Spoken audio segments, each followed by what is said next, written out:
অকাল মনে হয় মৃত্যুর সময়টা ছিল না, ভুলে মনে হয় এখানে বাড়ি খেয়ে গেছে, ঠিক না? ভুলে চলে আসছে, ঠিক না? আমরা রাস্তা ভুলি না, তো মানুষ তো এটাও লেখে। যদি চিন্তা করা হয় আল্লাহ যে আমাদেরকে ইচ্ছা স্বাধীনতা দিছেন, এটা আল্লাহর বিরাট বড় একটা দান। আল্লাহর মতো সত্তার মানুষকে ইচ্ছা স্বাধীনতা দেওয়া কথা ছিল না। আল্লাহ কেন ইচ্ছা স্বাধীনতা দিবে? আল্লাহ কারো মুখাপেক্ষী নাকি? না আল্লাহর কারো খায় পড়ে? নাউজুবিল্লাহ। হ্যাঁ, সবাই তো আল্লাহর মুহতাজ। আল্লাহ কেন ইচ্ছা স্বাধীনতা দিবে?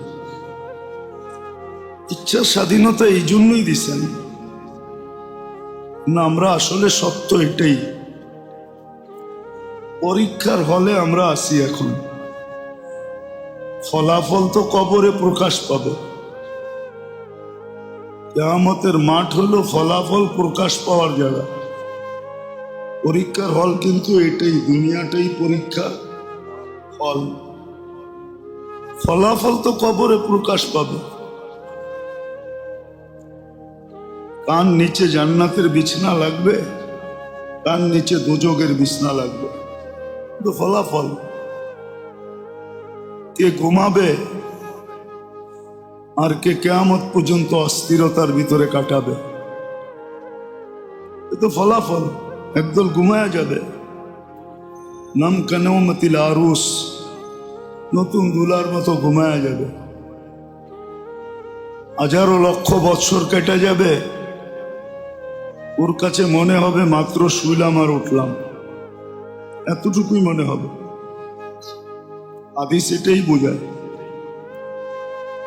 ওর কাছে মনে হবে এই শুইলাম, এই উঠলাম, এই শুইলাম, এই উঠলাম, এই চললাম, এই নামলাম।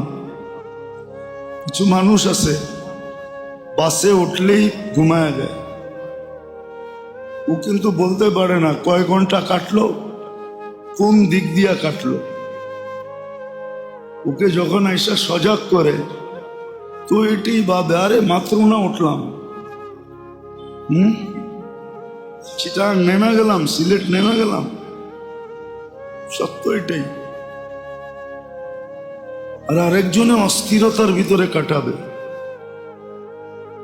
ওর রাতও কাটবে না, দিনও কাটবে না। দুজখের বিছনা যার বিছাবে ওর রাত দিন কাটবে না, একদিন হাজারো দিনের মতো মনে হবে। তো যেটা বুঝাইতেছিলাম, আল্লাহর ইচ্ছা স্বাধীনতা দেওয়ার কথা ছিল না। আল্লাহর দিকে যদি পর্যালোচনা করা হয়, আল্লাহর সিফাত সবকিছু যদি দেখা হয়, তাহলে বুঝে আসে আল্লাহ ইচ্ছা স্বাধীনতা দেওয়ার কথা ছিল না। কিন্তু ইচ্ছা স্বাধীনতা এই জন্যই দিছেন, পরীক্ষার হল তো, এই জন্য ইচ্ছা স্বাধীনতা দিছেন, পরীক্ষা করার জন্য। যে ইচ্ছাটা কি করে দেখি, এটাই দেখার বিষয়। যে ইচ্ছাটা করে কি, কোন কাজে ইচ্ছাটা লাগায়, এটাই দেখার বিষয়, আর কিচ্ছু না। শুধু এতটুকুই দেখবেন, যে ইচ্ছা স্বাধীনতাটা কোন কাজে লাগায়, ভালো মতে বোঝার দরকার। না, আগেও বলছি, এখনো বলতেছি, আমরা সময়ের জন্য অপেক্ষা করি, সময় আমাদের জন্য অপেক্ষা করে।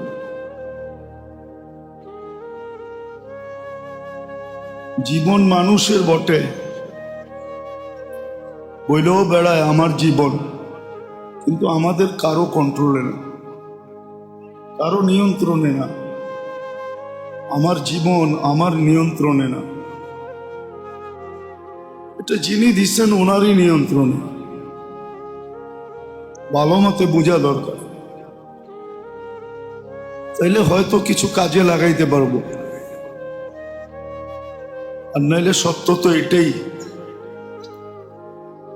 আফসোসের পরিণতি এতটুকু হবে যে হাদিসে আছে পুরা হাত খায়া ফেলবে,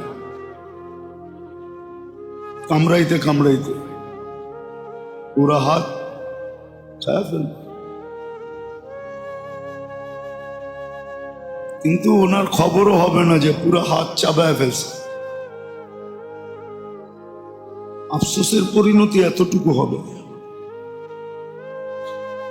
কিন্তু এখন যদি আফসোস করা যায় তাহলে এটারও একটা বিগ প্রফিট আছে, বহুত বড় একটা লাভ আছে, যেটা হাদিসে আছে।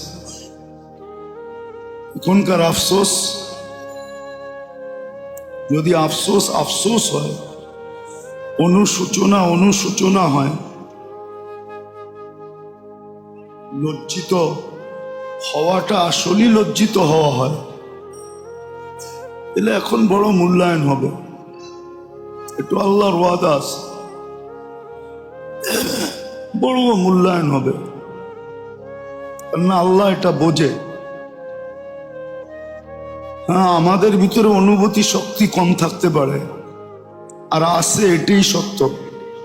মানুষের মাঝে অনুভূতি শক্তি খুব কম, মূল্যায়ন শক্তি খুব কম মানুষের। মানুষ মানুষকে মূল্যায়ন করতে জানে না।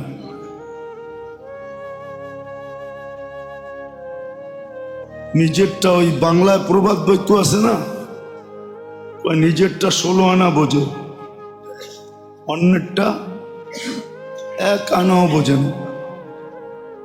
কিন্তু আল্লাহ মানুষকে খুব মূল্যায়ন করে। আল্লাহ জানেন, আর বিবেক দিয়ে চিন্তা করলো এটাই সত্য। আল্লাহ শান অনুযায়ী, মর্যাদা অনুযায়ী, সত্তার, এটাকে কি বলে, আল্লাহ সত্তার মর্যাদা অনুযায়ী, স্থান অনুযায়ী, জায়গা অনুযায়ী, উচ্চতা অনুযায়ী আল্লাহর বন্দেগী করা সম্ভব না, সম্ভব না। যদি হইতো তাহলে আল্লাহ রসূল সাল্লাল্লাহু আলাইহি ওয়াসাল্লাম এই কথা বলতেন না, মা আবাদনা কাহাক্কা ইবাদত। আপনার শান অনুযায়ী দাসত্ব হয় না।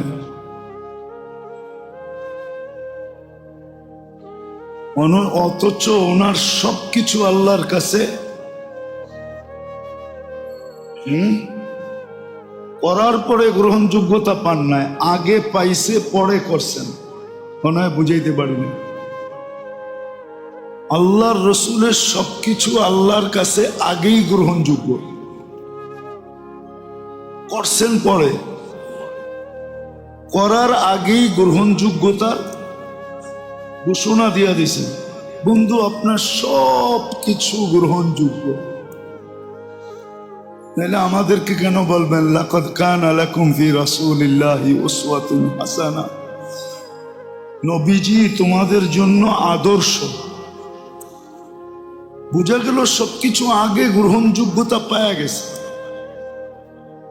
করার আগেই গ্রহণযোগ্যতা ডিগলার হয়ে গেছে।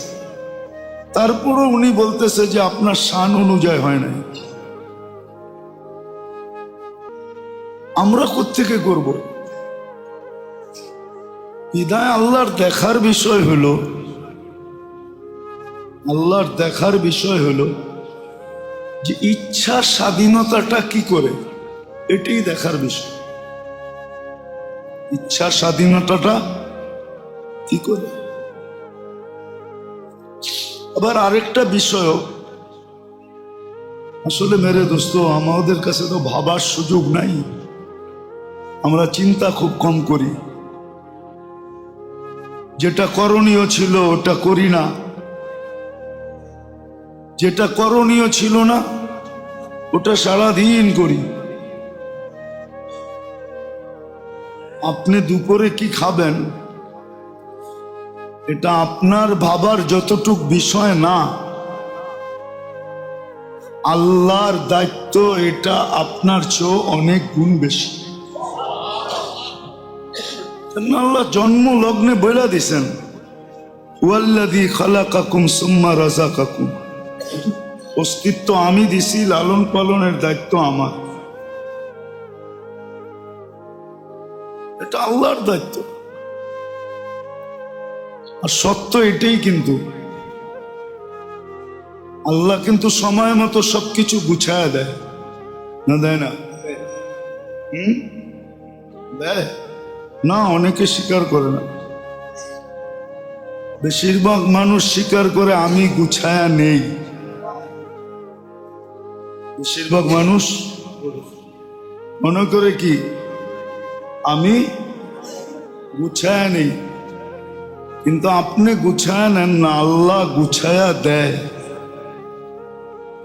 নাইলে আপনি মনের মতো মাছটা নয়া বাজার পাইলেন কি করে? এটা তো নয়া বাজার না এসে অন্য বাজারও যেতে পারতো, ঠিক না? কি কি ঠিক না? আপনার পছন্দের জিনিসটা বাজারে পাইলেন কোত্থেকে? কে গুছায়া দিছে? এটার অস্তিত্ব কে দিছে? কিন্তু এটা তো কেউ ভাবতে চায় না। এই জন্যই কোরআনে আল্লাহ বলছেন, কালিলুম মিন ইবাদিয়াশ শাকুর, আমার শুকুর গুজার বান্দা খুব কম। এই কথা খুব কম মানুষ ভাবে যে আমি গুছায়া নেই না, আল্লাহ গুছায়া। আমার পছন্দেরটা হাতের কাছে আমাকে আইনা দেয়, আমার পছন্দেরটা হাতের কাছে।